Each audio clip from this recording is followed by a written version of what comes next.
प्रिय भाई बहनों, आज हम आपको बौद्ध साहित्य का जो 3 भागों में विभक्त होता है, सुत्त पिटक, विनय पिटक और अभिधम्म पिटक के विनय पिटक ग्रंथ के बारे में बताएंगे। विनय पिटक से हमें क्या क्या जानकारियाँ उस समय की मिलती है, उसके बारे में चर्चा करेंगे।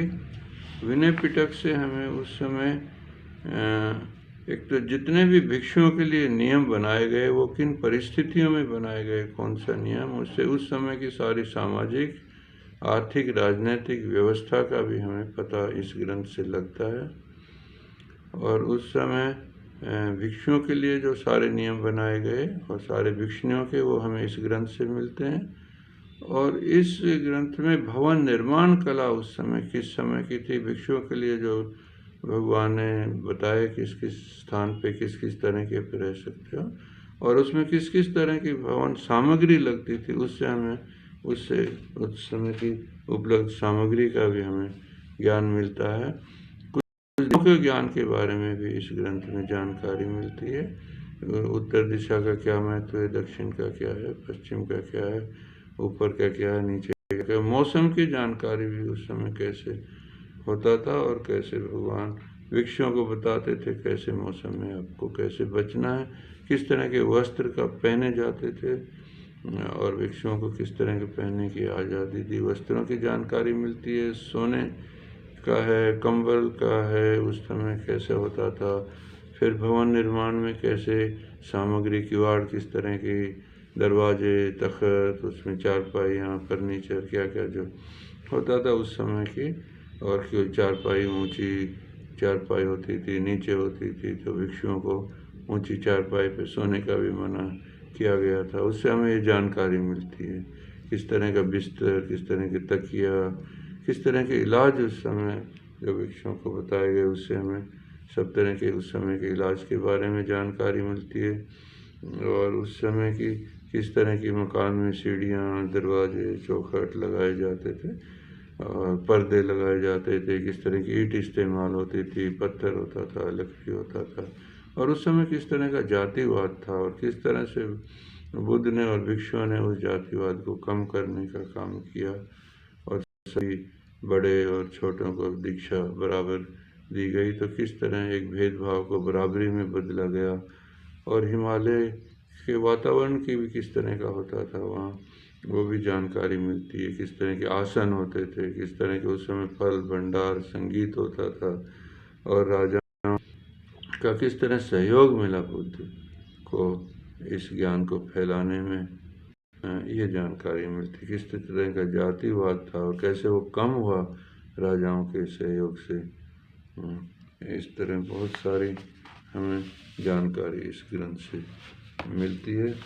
ये ग्रंथ अक्सर भिक्षु सोचते हैं बुद्ध भिक्षुओं के नियम, भिक्षुणियों के नियम का ही ग्रंथ है, लेकिन पढ़ने के बाद पता लगा कि किस तरह से उपोषित उस समय किया जाता था, व्रत की प्रथा उस समय थी, और किस प्रकार नियम बनाए गए दिन में उपोषित के, और किस तरह से वो बौद्ध विहार में रुकने का नियम था, और किस तरह से वो कब जा सकते थे, कब आ सकते थे, कितने कितने दिन का होता था।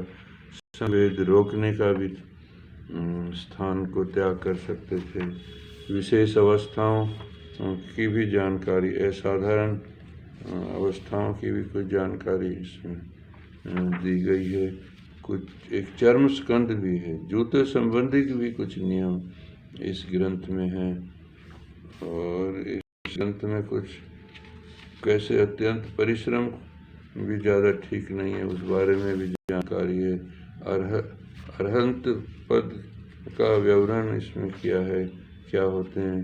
पुराने हल्के तले के जूतों का भी कुछ विधान इसमें बनाया गया था। चारपाई चौकी का नियम है।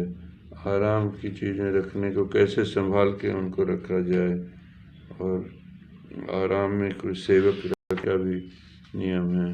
भोजन और भोजन के बाद किस तरह से आराम करना चाहिए। कुछ मांस के बारे में भी इसके अंदर जिक्र किया गया है, इसके बारे में भी भिक्षुओं को समझाया गया है।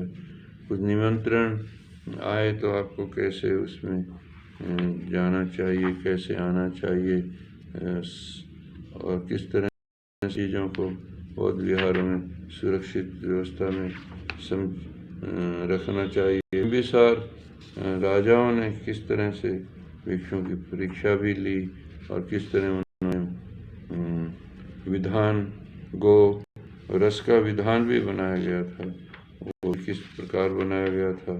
तो उस समय क्या क्या पेयजल होते थे, राजमहलों में किस तरह सत्कार होता था, वो सब चिविर के कितने क्या क्या नियम थे, वो सब बताया गया है इस ग्रंथ में। और प्रेत भूत की चिकित्सा के बारे में भी ये बताया गया है। सांप काट जाता है उसका इलाज भी बताया गया है।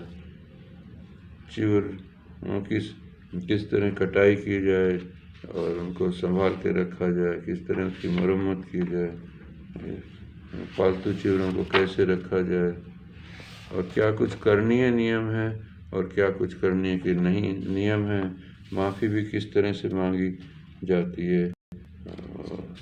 इस प्रकार इसमें कोई दंड दिया जाता है और उसके विरुद्ध कोई जाए तो उसको भी किस तरह से उसको, इस प्रकार इस ग्रंथ में बहुत तरह की जानकारी है। आपको जब भी जीवन में मौका मिले इस विनय पिटक ग्रंथ को जरूर पढ़ना चाहिए। ये मात्र भिक्षुओं के लिए नहीं है, साधकों को भी बहुत। आपका मंगल हो, आपका भला हो।